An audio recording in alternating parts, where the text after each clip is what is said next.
Well, welcome, ladies and gentlemen, to Bubbler's channel, a savior of small business and supporting communities by bridging the internet back to people. Joining us to discuss is Steve Morse, the Chief Technology Officer. He's going to give us a high-level overview of the company today. So first and foremost, welcome, Steve. Thanks, Kelvin. Thanks for the introduction. Yeah, and a pleasure to get you on. So first and foremost here, I know Bubbler is the first open source platform for super apps, helping revolutionize communities globally. I know that's kind of a broad statement. So for newer audiences, do you want to give us a brief elevator pitch to your services? Yeah, sure. The idea is that we believe the internet's dysfunctional, and I think the emergence of ChatGPT and the damage that's doing to the establishment really kind of shows how vulnerable it is.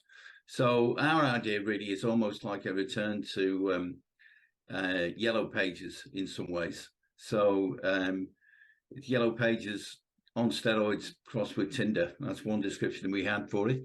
And the idea is we take a community and we give them the capabilities to be able to build their own community app, super app, that can provide goods or services for every business within that community. And then the people in that community then use their app, or obviously people visiting that community, and each of the businesses just pay a monthly fee. 80% of that fee is retained by the people who own the apps, and we just take a license fee of 20%. So if it's for a not-for-profit, you get the benefit of a significant new revenue stream for the community, particularly in these days. There's a lot of developing countries now that have certain areas like in the Midwest would have been largely abandoned since deindustrialization. So I get an opportunity to do something without money. And at the same time, what we're not doing is all the consumers who have to use the app, we don't use any personal data. There's no registration. We don't do any cookies. So you don't need to worry about the user data being used and abused by other people. It has other advantages as well, because it can't be abused by bad actors like China, Iran, and Russia that happens at the moment, because everything we deliver on it is all app-based. There's nothing in browsers. So it permits small businesses to use the internet again, where they're largely excluded by Google and Facebook because it's too expensive and too complex. And at the same time, they get a channel to get access to things, and there's no ads. That's the wonderful thing, which is really the root cause of all the evil on the internet. It can be used also for delivering news. It can allow people to engage with suppliers without necessarily giving any personal data away. So it's a completely new way of changing the internet. It's patent protected as well, which is a key thing. And the only way we get this to market really was to secure it with a patent.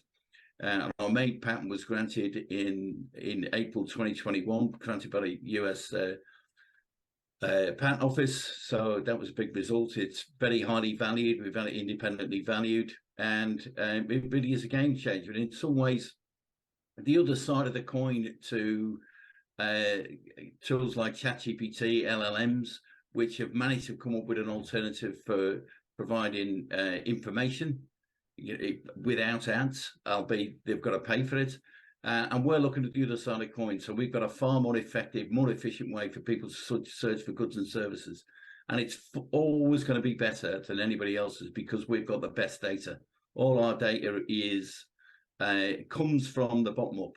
So and in particular, one of the key things is availability. So when you want to buy a haircut, if you want to buy a spare part for your car, the key thing you need to know is availability and location.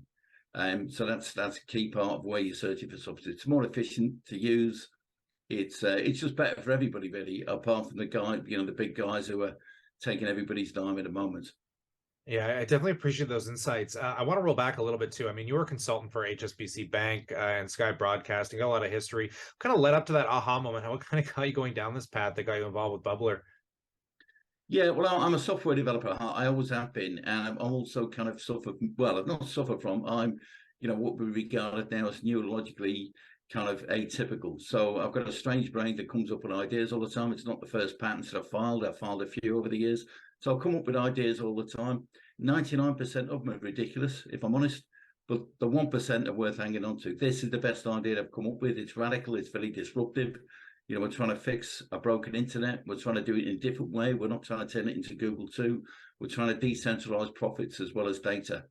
So it's a new way of doing business on a new technology, a new way of doing it. It's the ethical web, really. That's what we call it. Yeah. And you want to talk a little bit about the team too, who's kind of working alongside you on the board of directors? Yeah, okay. So we've been on a journey, not gonna lie to you, and we've got a really super board of directors now.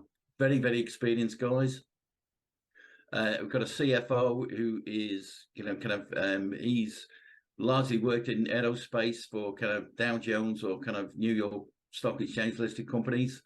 We've got a new CEO, very, very experienced guy as well. He was basically running Accenture in the UK and Europe for many years. He's hugely kind of experienced guy. Also worked with startups as well. So he's got the full kind of panoply of experience, originally in the military, which is always a good thing, to be honest. Originally in the military. So he's worked on both sides of the coin for big corporates at senior levels, but also kind of in startup environments. And then finally, we've got Professor Paul Morrissey as our Chief Strategy Officer, Professor of Mathematics, very successful guy in terms of in the technology world.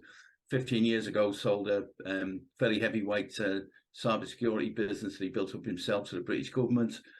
He's subsequently become a kind of tech entrepreneur. He's got his own venture fund, and he goes around the world giving speeches, like TED Talk, the equivalent of as well. Super clever guy, and we're so lucky to have him. Funny enough, we're doing a press release about him coming on board on Monday. That's incredible. I definitely appreciate this, and I look forward to kind of breaking this down in the future. And I'll pass the question out to the viewers. I'd love to know what you think in that comment section below. And consider subscribing, because as we kind of break down the investor deck, talk about some of the upcoming catalysts and news, we're going to send it to you right here. So definitely subscribe for that. But on that, as always, we look forward to catching you in the next one.